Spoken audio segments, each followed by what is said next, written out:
Transition matrices. Now, another application of matrices is being able to identify the likelihood that if one thing happened one day, what will happen the next day. So we use a thing called a transition matrix. Now, I'm going to start by showing you a transition diagram, and then from there we'll be able to see how it applies to matrices. 12C-1.1. If it is rainy one day, it will be rainy again 40% of the time.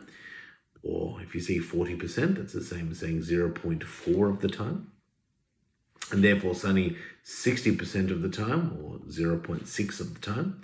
And if it is sunny one day, it will be sunny again 30%, 0.3 of the time, or rainy 70% of the time. This can be illustrated using a transition diagram. And we can see here, so the circles represent what's happening now. If it's rainy one day, the fact that it'll be rainy the next day, if you follow this little arrow over here, if it's rainy the next day, will be a 0.4 chance. So similarly, if it's going to be, starts off rainy and then moves to sunny territory, 60% of the time, or 0.6. The fact that if it starts off as being sunny and then it's sunny again will be a 0.3 a 0.3 chance, or 30% of the time happening. So similarly, if it's sunny one day, the likelihood it's going to be rainy the next day is going to be a 0.7 or 70% chance. That is what a transition diagram. So the arrows indicate, if the bubbles are like what's happening now, the arrows indicate what will happen next. So how do we show this as a matrix? So what we do is we set up a little, based on the scenario, there's only two options here. So we're going to set up a little 2x2 matrix, like so. All probabilities, if you vaguely remember from year 9, probabilities have to add up to 1. So because in this case, it's either rainy or not rainy. So therefore, that has to add up to 1. It can either be rainy or not rainy. Similarly, it can only be sunny or not sunny. So those need to add up to 1. And that in a matrix means that the columns of a transition matrix have to add up to 1. So I'm going to have a T equals. I'm going to start by labeling this as from, and this is to. This is RS, RS. So we're going from rainy to rainy and from rainy to sunny. So from rainy to rainy was 0.4. From rainy to sunny was 0.6. So from rainy, I'm falling down to sunny. And then from sunny to rainy was 0.7. And then from sunny to sunny was 0.3. So there's our transition matrix there. The columns should add up to 1. 0.4 plus 0.6 is equal to 1. 0.7 plus 0.3 is equal to 1.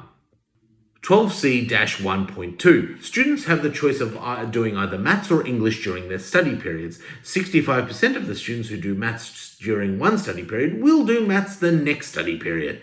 25% of students who do English one study period will do English the next study period. Now we start off with 100 students are studying maths and 76 students are studying English. I'm assuming this is supposed to be the school, or someone named the school wants to allocate, must be a very bad Google Translate. The school wants to allocate teachers to assist students studying and needs to find out the expected number of students. Construct a transition matrix and a transition diagram, which can be used to describe the situation. So we'll start with the transition matrix. So we're going from and to. So we're going maths, English, and from maths to maths. So was it about 65% of students who do maths one study period will do maths the next one. So it's going to be 0.65. The 25% of students do English one study period will do English the next study period. So it's going to be 0.25. Notice that's the only percentages we have. However, we can fill in the other gaps knowing that the columns have to add up to 1. So this is going to be 0.35 and this will be 0.75. And thus we have filled in those gaps. So if we was to do a transition diagram, I may as well use the same model as what we had in the previous example. So going from maths back to maths again will be 0.65.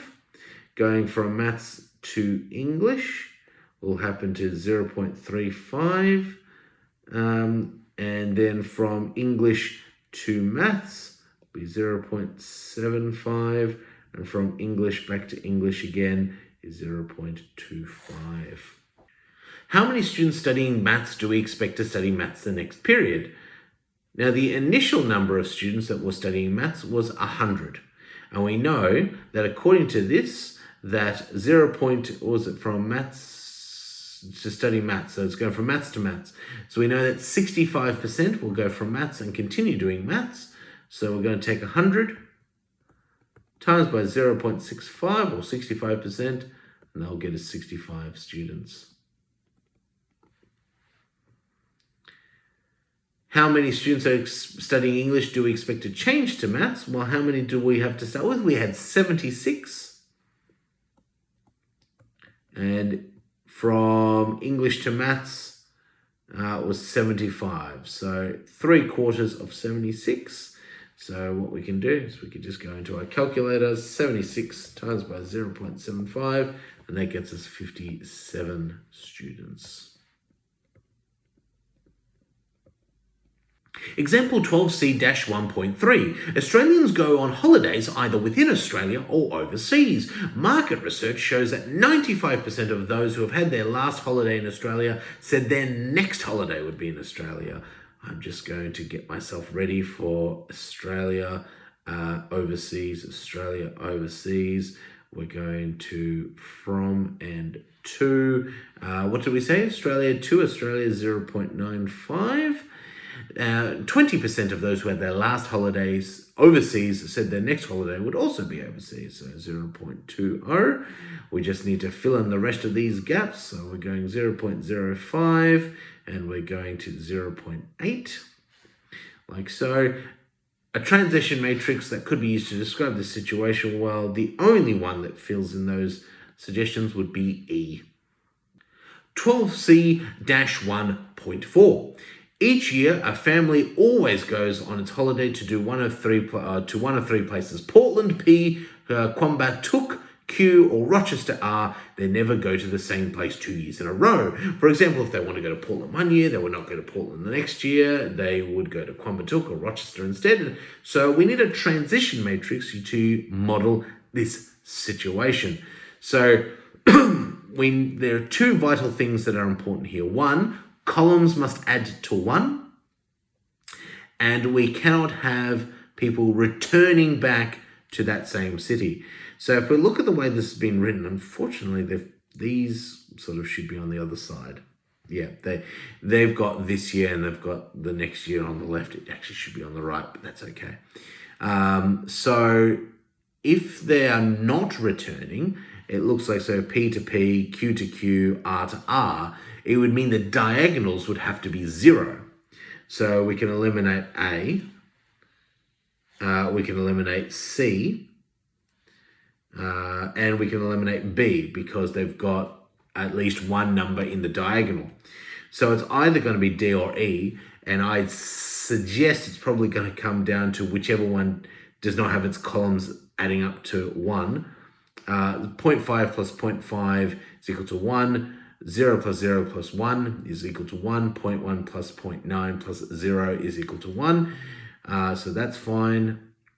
D, 0.3 plus 0.5 plus 0 does not equal to 1. Can't be that one. So therefore our answer is E.